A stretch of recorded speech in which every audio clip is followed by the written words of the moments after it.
Bilog, yan, bilog, bilog, bilog. Okay. Ito na yung istorya. Si Balong, taga-video.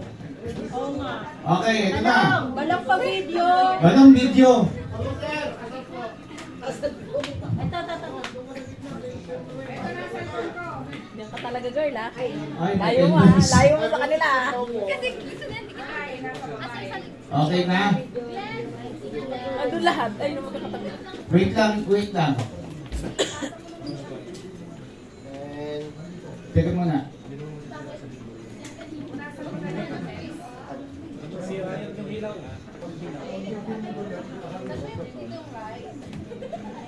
Ben, pakihawakan ng kay Glenda. Ay, kausap lang. Oo, yung kay Glenda, kumanda po natin. Ha? Si Ate Raisa ang naghawak ng One, ready? Wait lang. Go. Si Aileen naman kausap ni Aileen member.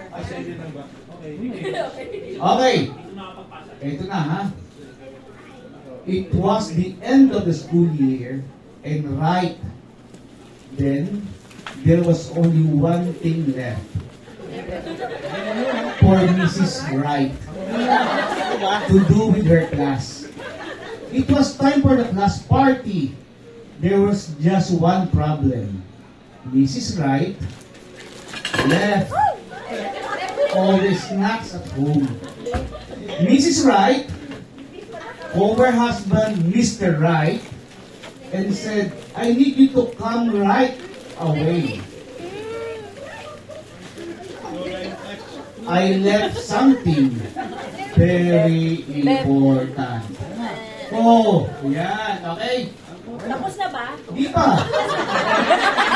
Mahaba pa to. Hawak ko namin na sa'yo. Mr. Wright Mr. Right. asked, what do you need? I left the red bag with all the snack at home. Ang ilap. I left it on the table. Okay na ako. Please bring it right now. Parang nagpapadyata talaga sa Mr. Wright Mr. Right. hurried to find the bag that Mrs. Wright Oh!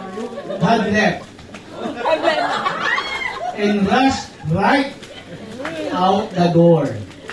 Mr. Wright got right into the car and drove right Okay, enough. toward the school. Dalawa yung kay Ma'am Tess. Dalawa. Ayaw bitawan. Ayaw bitawan. Mr. Wright turned left Left. Ano na ulit? into the parking lot, and so Mrs. Wright was waiting for him right outside the front gate. Mrs. Wright thanked Mr. Wright, took the bag with the snack, and left him standing on the sidewalk.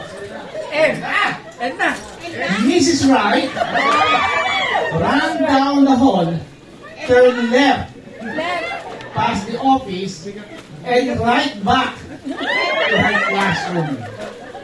Mr. Wright Right. left to head back home. Left. Okay pa? All right. All right.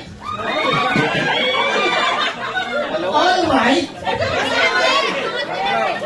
All right, ulit. Wait lang. Yan. Isa pa, pangatlo. Pagka right yun, yan. We're ready to set up for the class party. Mrs. Wright,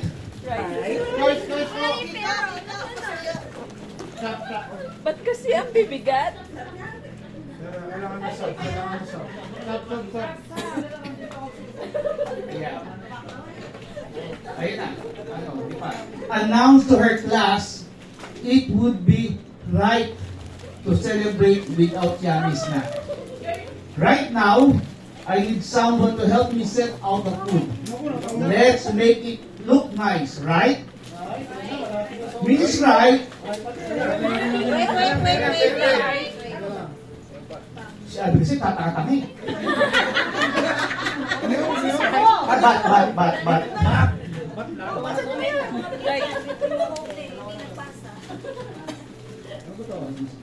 Let's make it okay. Mrs. Wright said to her class, they arranged all the snack on the table right down to the last pretzel. The class enjoyed a fun class party. One of Mrs. Wright's students cheered. Right. That was the best school year ever. Thank you, Mrs. Wright. And the rest of the class yelled, "That's right!" Oh, that's right pa! Napapatawa ka ha? Ay, bumalik sa'yo? Hindi. Oh, yan na yun. Hindi nagkaulit-ulit? Ito na yun? Oh, yan na yun. Tapos na. Oh, that's right. Yan. Okay. Merry Christmas!